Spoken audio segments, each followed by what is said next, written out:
प्रकाश शहर मालेगांव में power loom चालू कैसे होगा और कौन कौन से इलाके चालू हो गए, और बैंक वगैरह भी सब बंद है और बालोतरा वगैरह भी बंद है, तो पावर लूम का ये बड़ा मसला कैसे हल? कोरोना वायरस जैसी वबाई बीमारी जिसके पेश नज़र सरकार ने लॉकडाउन किया है, तमाम पावर लूम तमाम तर कारोबार लॉकडाउन की वजह से बंद है। लेकिन लॉकडाउन की वजह से हिंदुस्तान की मईशत डगमगा गई है। आज कोरोना वायरस की जो है बीमारी कम नहीं हुई है बल्कि बढ़ती जा रही है। कल की रिपोर्ट ये है कि पूरे हिंदुस्तान के अंदर 6,984 केस एक दिन में पाए गए। तो लॉकडाउन की वजह से अगर सरकार ये समझती थी कि आनन फानन जो है ये हुक्म नाफिज हो जाएगा और कोरोना वायरस से हम निजात पा जाएंगे, तो सरकार इसमें नाकाम रही। बग़ैर किसी प्लानिंग के उसने लॉकडाउन करके पूरे मुल्क के अंदर लोगों को परेशानी में मुब्तला कर दिया है। ख़ास तौर पर गरीब तबका जो है, जो रोज़ाना कमाता है खाता है, वो लोग जिन्हें हफ्ते में पगार मिलती है और उनका घर चलता है, ऐसे तमाम लोग आज बेरोज़गार हो गए, रोटी रोज़ी से महरूम हो गए। अब सरकार की आँख खुली है, कोरोना वायरस की बीमारी थमी नहीं, लेकिन ये लॉकडाउन के अंदर रियायत देना शुरू कर दी। अभी पिछले 5-7 दिन पहले जो है महाराष्ट्र सरकार ने भी कारखाने पावर लूम चालू करने का आदेश दिया, और जो कंटोनमेंट एरिया है, जैसे जिसे रेड जोन हम कहते हैं, रेड जोन को छोड़ करके बाकी पूरे शहर में जो इलाके रेड जोन में नहीं आते वहाँ के पावर लूम चालू किए जाएं। लेकिन रेड जोन में जो कारीगर हैं वो वहाँ से निकलेंगे भी नहीं, रेड जोन से बाहर नहीं आएंगे और कहीं कारखाने में पावर लूम पर नौकरी करने के लिए जाएंगे भी नहीं। सरकार का ये आदेश तो आ गया है, और कलेक्टर बोलो, कमिश्नर बोलो, पुलिस डिपार्टमेंट के लोग बोलो, सभी लोग ये चाहते हैं कि कारोबार शुरू हो। लेकिन मालेगांव की सूरत हाल ऐसी है कि मालेगांव पावर लूम टेक्सटाइल का शहर है, और सिर्फ सरकार के आदेश से पावर लूम चालू हो जाएगा ऐसा नहीं। ये सनद टूट चुकी है। सरकार जब तक हर पावर लूम पर 25,000 रुपया मदद नहीं देती, या जब तक 25,000 रुपया बगैर लोन बगैर सूद के कर्ज नहीं देती, वहाँ तक हमारा ये कारोबार शुरू नहीं हो सकेगा। पहली बुनियादी बात तो ये है कि सरकार को इस सनद की बका के लिए और इसकी रीस्टार्टिंग के लिए मदद देनी पड़ेगी। मैंने कल ग्राम विकास मंत्री हसन मुशर्रफ साहब से मैंने बात की थी, और मैंने उनसे ये कहा था कि मालेगांव को कारोबार के तई वो अपने पैरों पर खड़ी हो सके, सरकार को मदद करनी पड़ेगी। उन्होंने कहा कि मैं चीफ मिनिस्टर से बात करता हूँ। आपको पता होगा कि मालेगांव के लोगों ने जो कपड़ा व्यापारियों को फ़रोख्त किया था, वो सारा कपड़ा लॉकडाउन की वजह से यहीं ट्रांसपोर्ट पर और गार्ड प्रेस में फंसा हुआ था। अभी हफ्ता भर पहले हमने डिपार्टमेंट से बात की, जब उन्होंने कहा कि कारोबार शुरू होना चाहिए, तो हमने कहा कि आप ट्रांसपोर्टिंग शुरू करवाइए। जो माल बेचा गया है, जब तक उसका पैसा कारखानेदारों के बुनकरों के हाथ में नहीं आएगा, वहाँ तक कोई पेशरफ्त नहीं हो सकती। तो हफ्ते भर पहले उन्होंने ट्रांसपोर्टिंग शुरू करवा दी। ये माल जो व्यापारियों ने ख़रीदा था और जो चेक जो पेमेंट दिया था, वो उसे स्टॉप कर दिया था। स्टॉप होने की वजह से किसी को उन कपड़ों का पेमेंट मिला नहीं।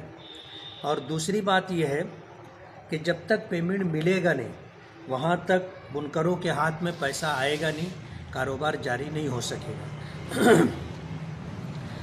मालेगांव में कोरोना वायरस से कोई पीड़ित नहीं था। 8-10 दिन हमने कारखाने चलवाए थे। उन कारखानों पर उन चलने की वजह से जो माल तैयार हुआ वो भी कारखानों में ही है, बिका नहीं है। ये बिकेगा और व्यापारी ख़रीदेंगे। पाली, बालोतरा, बाड़मेर जहाँ फैक्ट्रियाँ हैं, और हमारा ये कपड़ा वहाँ जा कर के ब्लीच होता है, डाइंग होता है और प्रोसेस से होकर के गुजरता है, तो वो पेमेंट कपड़ा व्यापारियों को मिलता है, कपड़ा व्यापारी बुनकरों को पेमेंट देते हैं। ये पूरी एक रिंग है। इस रिंग के अंदर जब तक हर पार्ट एक्टिव नहीं होगा पावरलूम चालू नहीं हो सकेगा। ये तो वो बात हो गई जो आम तौर पर समझी जा रही है, लेकिन मैं एक बहुत बुनियादी बात कहना चाहता हूँ। मालेगांव में 100 से ज़ायद साइजिंगें हैं, जिनमें से पिछले 4-5 महीना पहले जो है 24 साइजिंगों को क्लोज़र नोटिस दिया गया। वो साइजिंगें आज तक बंद हैं। अभी लॉकडाउन के अंदर कारपोरेशन की तरफ से कुछ सनत के मुखालिफिन और वो लोग जो इस शहर के साथ, शहर वालों के साथ मुनाफ़कत कर रहे हैं कि एक तरफ ये आवाज़ देते हैं कि पावरलूम चालू होना चाहिए, वहीं दूसरी तरफ आज बरसरे इक़्तिदार होने की वजह से नाजायज़ फ़ायदा उठा रहे हैं और कारपोरेशन की तरफ से साइजिंग वालों को शोकाज़ नोटिस दी जा रही है। लॉकडाउन के अंदर 64 साइजिंग वालों को कन्फॉर्मिंग, नॉन कन्फॉर्मिंग के नाम पर शोकाज़ नोटिस दी गई है और इस शोकाज़ नोटिस की वजह से उन 64 साइजिंगों को भी बंद करने की बात की जा रही है। 24 साइजिंगें पहले से बंद हैं, 64 साइजिंगें बंद करने की बात चल रही है। जब ये 88 साइजिंगें बंद हो जाएंगी तो कौन माई का लाल है जो आकर के कारखाना चालू करवा देगा? जब तक साइजिंग में भीम तैयार नहीं होगी और कारखाने में आएगी नहीं, कोई कारखाना जारी नहीं हो सकेगा।